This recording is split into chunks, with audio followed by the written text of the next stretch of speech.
If you've got a 401k, an IRA, or a pension plan, I've got some really bad news for you. The IRS wants you to think that these so-called qualified plans are the best way to save money for retirement. They induce you to max out your plans by giving you tax breaks right now and allowing your money to grow tax-free over the years. Sounds pretty good, right?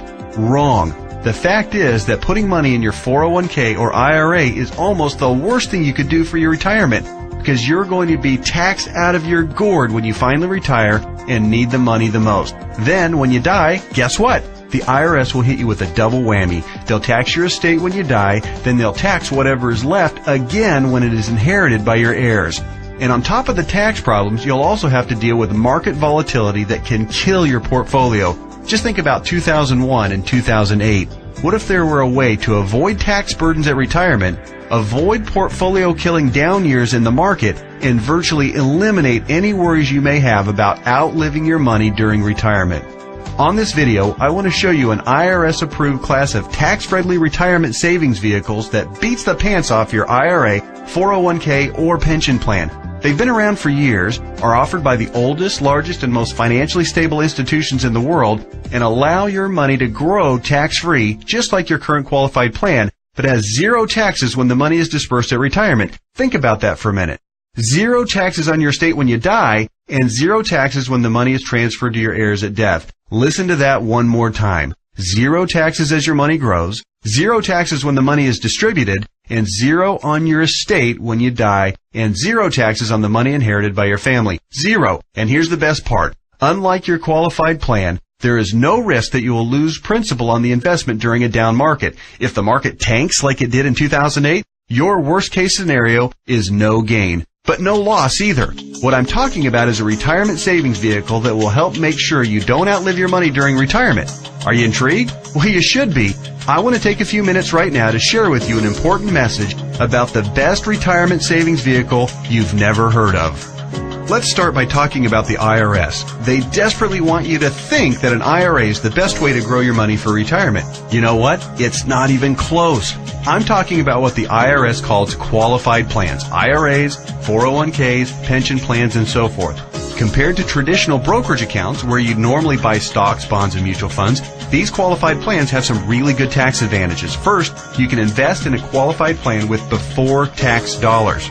Number two, you don't have to pay taxes on these gains every year like you do on regular stocks and mutual funds, so your money grows tax deferred. It's not taxed until you take the money out when you finally retire. That means you have more money working for you during those years leading up to retirement. Sounds pretty good, right?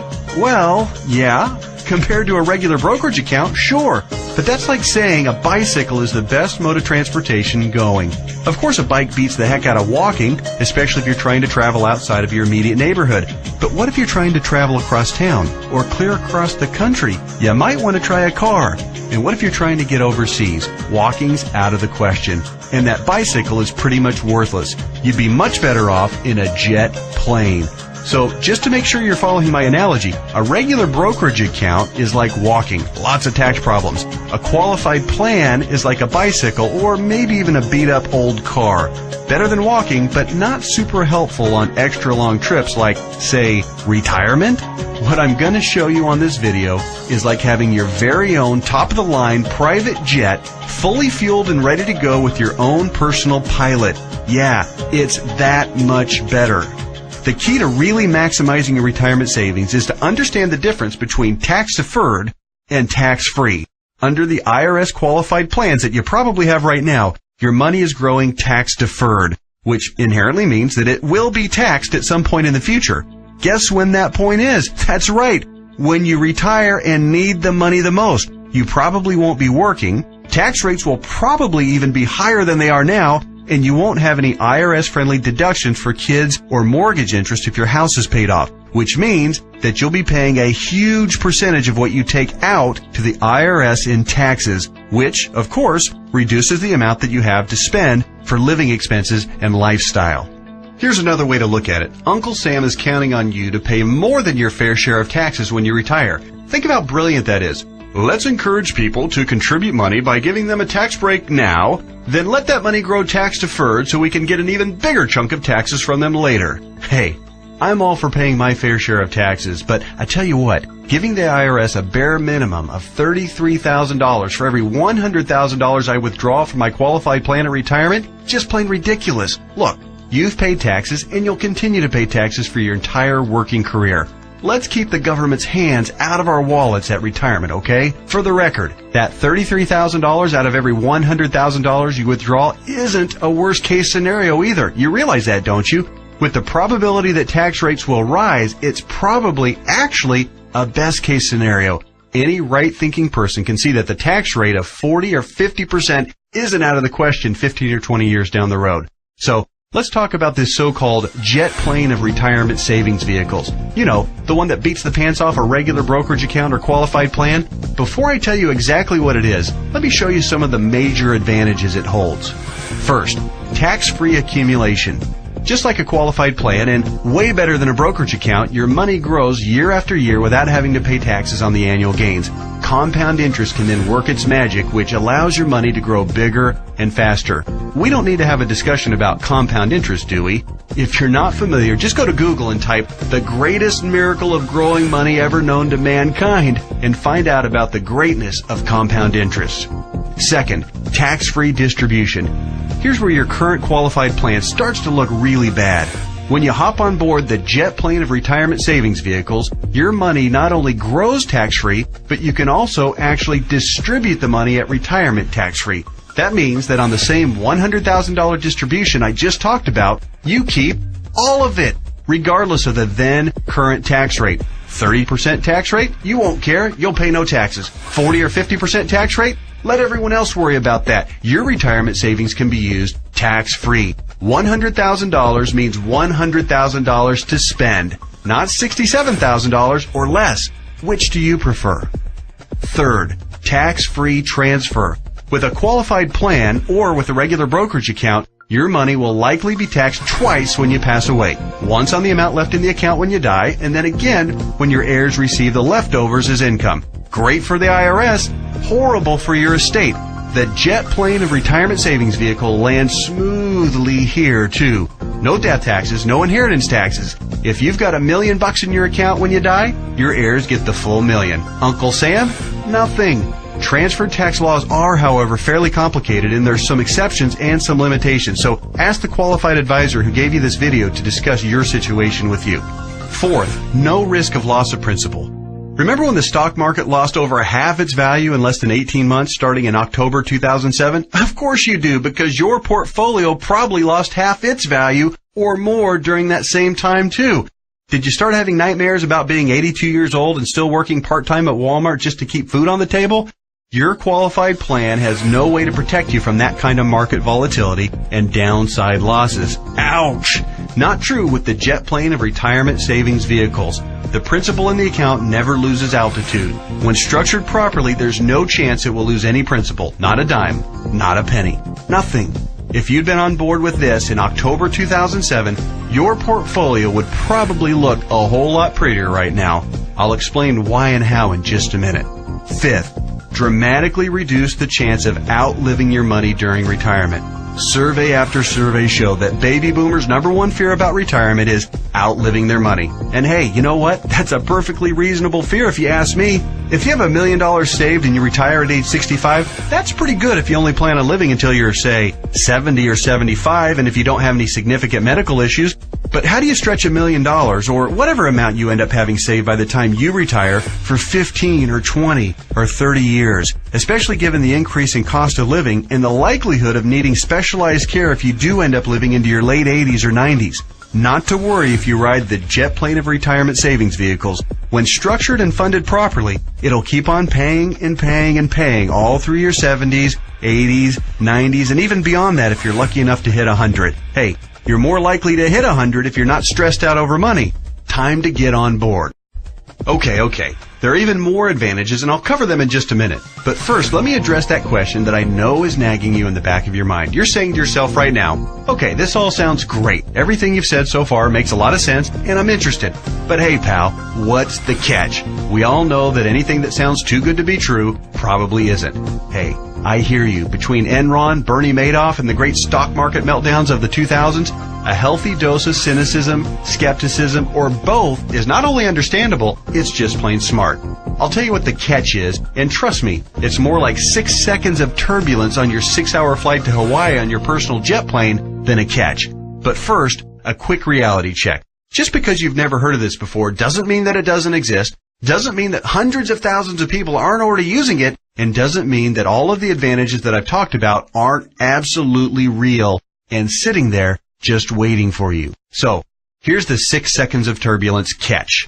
Per IRS rules, you have to fund the plan I'm telling you about with after-tax dollars. In other words, you can't deduct the amount you contribute off your current year's taxes like you can with a qualified plan. That means that if you were to contribute $6,000 this year in an IRA versus this retirement savings vehicle, you'd in reality pay an extra $2,000 in taxes this year, assuming a 33% tax bracket. If you're in a lower tax bracket, naturally, your tax savings would be less.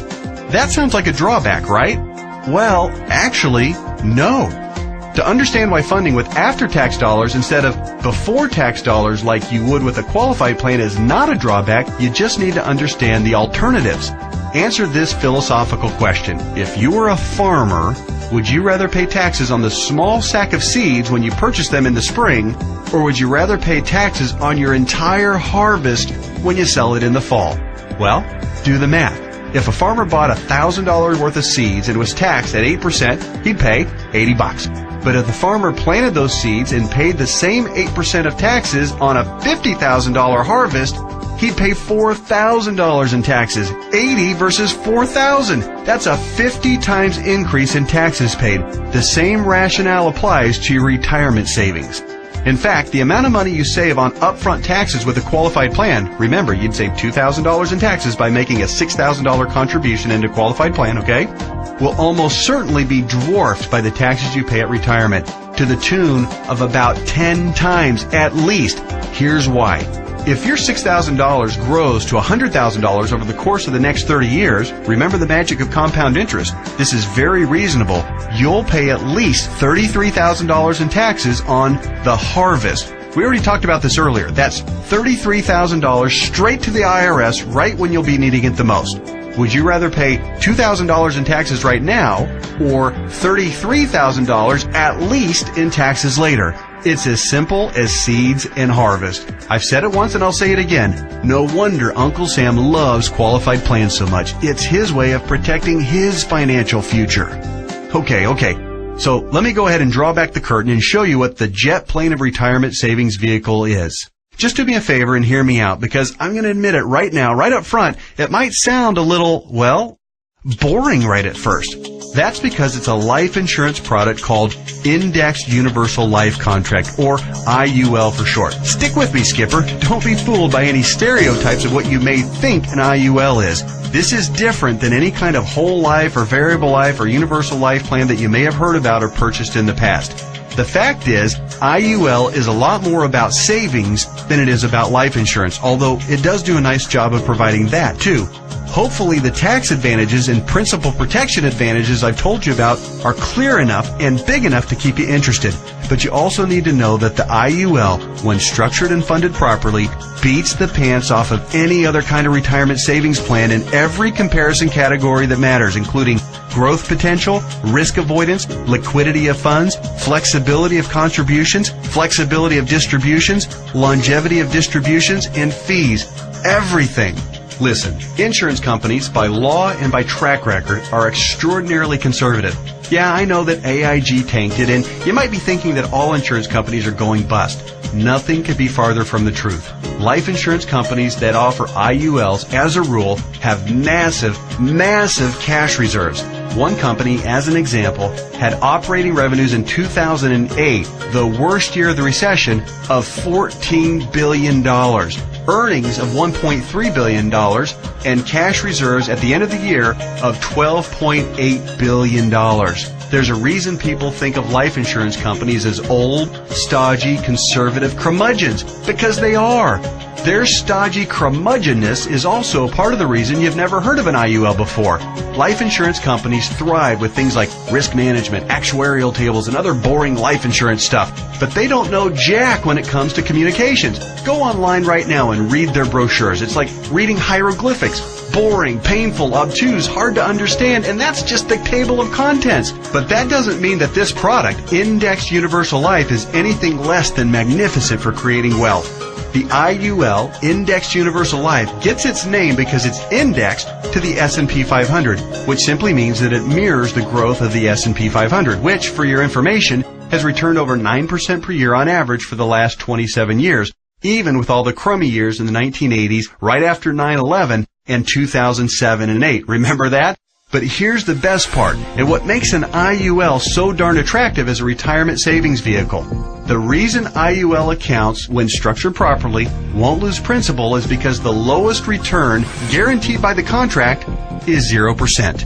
Or, in technical speak, they have a floor return of 0%. They can't lose money. If the stock market tanks for the year, your IUL contract doesn't take a big hit. It just stays even right where it is. Stated differently, an IUL locks in the gains during up years, but it doesn't participate in the down years. Take that, IRA. You can't even come close to competing with that. Everyone knows that portfolio losses are killers because you have to double up just to get back to even. You eliminate that risk with the IUL since your floor is 0% annual growth. No loss of principal. Compare that to the devastating 37.2% loss of the S&P 500 in 2008. If you were indexing your IRA against the S&P 500 and therefore did not have the 0% floor like you would with an IUL contract, if you had a $1 million portfolio on January 1st of 2008, you would have ended the year with just $628,000. Ouch! Even with the big bounce back year of 2009, where the S&P returned 23.6%, the $628,000 you had left after getting killed in 2008 would have only grown to about $775,000. Still deep in the hole. Not with an IUL. Now that brings us to the other catch of the IUL. It does offer the peace of mind of the principal protecting 0% floor, but it does also cap the gains on the upside. That means when the market has a huge growth year, your investment will be capped at somewhere in the 12 to 15% range, depending on the carrier and the contract. Don't bail out on me now. Trust me, this is not a big issue. In fact, quite the opposite. We're talking about 6 more seconds of turbulence on your 6-hour smooth plane ride to Hawaii. Here's why. Realize that huge gain years almost always follow what? That's right, huge loss years. 2003, for instance, was great, 26.3% gain in the S&P 500. But it followed 3 consecutive years, 2000, 2001, and 2002, of negative returns, 12.2, 13.4, and 24.1% respectively, negative all 3 years.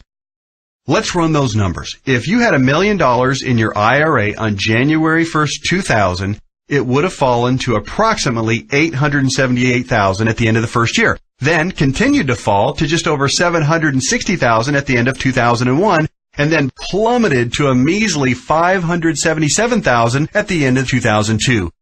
That same $1 million in a loss-protected IUL would have retained its worth at $1 million at the end of 2000, even though the market was down, remember? Still been worth $1 million at the end of 2001, and guess what?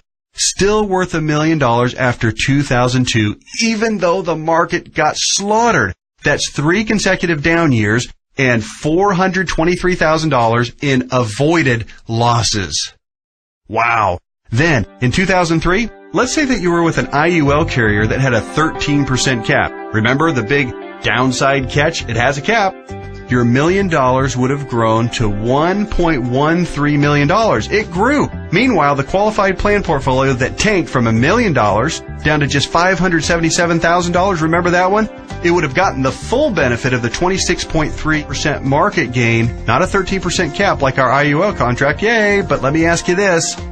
Would you rather add 13% to $1 million or 26% to $577,000? 26% added to $577,000 only brings the account up to about $728,000. Again, compared to $1.13 million. This is a no-brainer. At the end of the 4-year cycle, you would have been ahead by over $400,000 with an IUL. This is real money in a worst-case scenario. The only way a qualified plan could possibly do better is if the S&P were to go up unfettered by over 15% per year for 5 or 10 consecutive years with 0 negative years. Do you really think that's going to happen? And even in the 1 in a million chance that it did, get ready to pay the tax man when you retire. I know these numbers can start to be a bit mind-numbing, but they're so critical for you to understand so you can see how to avoid getting crushed financially when you retire. Don't be afraid to rewind the video and watch that last section or the entire video again. I want to continue with the examples just a little bit further. We stopped our examples at the end of 2003. Remember, the IUL account that started with $1 million had weathered the storm and grown to $1.13 million. The IRA account hadn't done so well and had managed to eke back to $728,000, but only after a really strong 2003. Now, let's look at what happened in 2004, 5, 6, and 7. The S&P gained, in this order, 7.2, 1.2, 12.8, and 1.2% in those 4 years.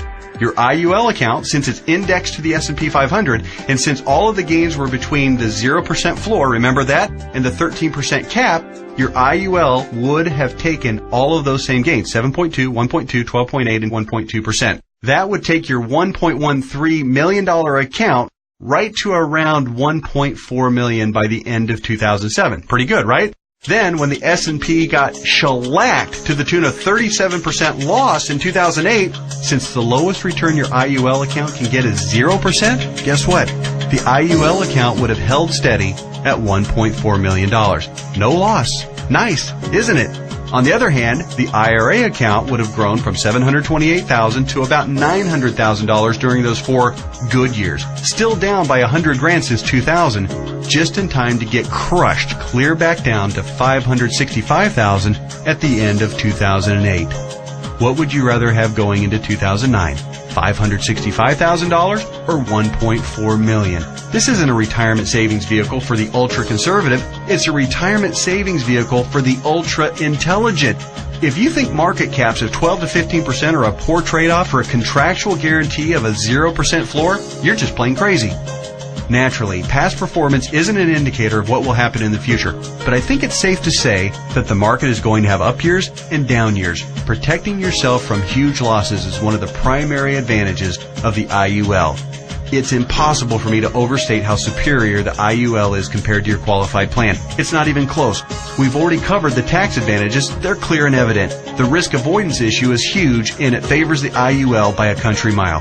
But also remember, indexed universal life is also, life insurance. Here's what that means. If you die the day after you fund an IUL policy, or any time thereafter, your heirs will receive a death benefit tax-free. The amount of the benefit depends on the size and structure of your policy, but think about your qualified plan and brokerage accounts for just a minute. How much do they pay in death benefits if you were to die early?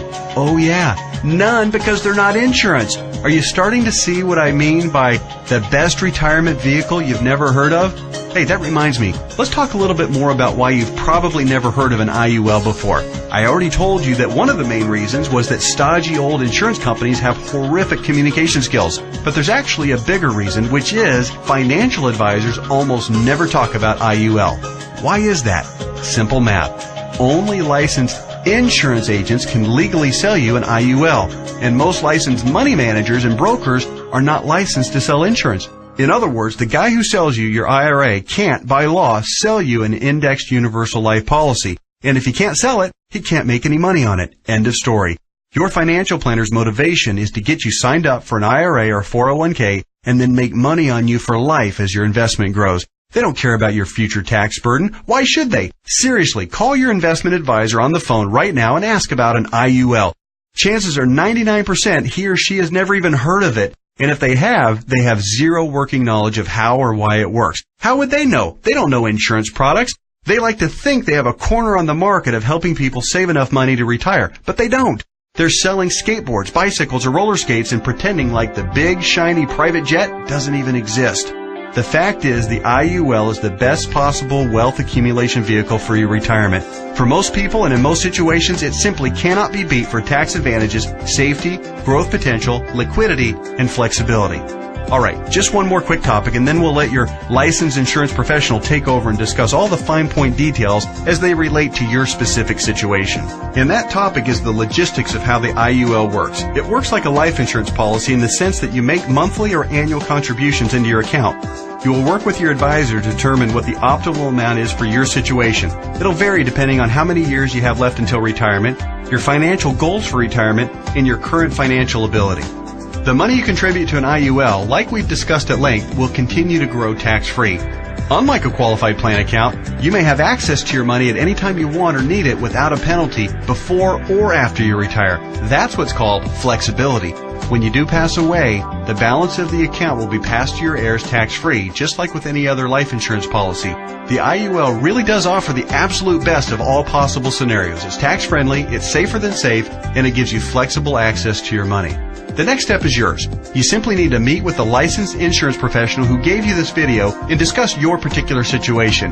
He or she will answer all of your questions, I'm sure you have several, and discuss all of your options. You may want to consider watching this video again, this time with a pen and paper handy to jot down any notes or questions you may have. Like anything else worthwhile, there are plenty of details to be covered and there's a bit of a learning curve. But whatever you do, don't do nothing. There's too much at stake. Don't fall prey to what I call the law of diminishing intent. You know what I mean. You intend to make the call and learn more, but you get overwhelmed with 1,000 little urgencies of life and you look up and a few months or even a few years have passed and you haven't done anything. So take one action right now.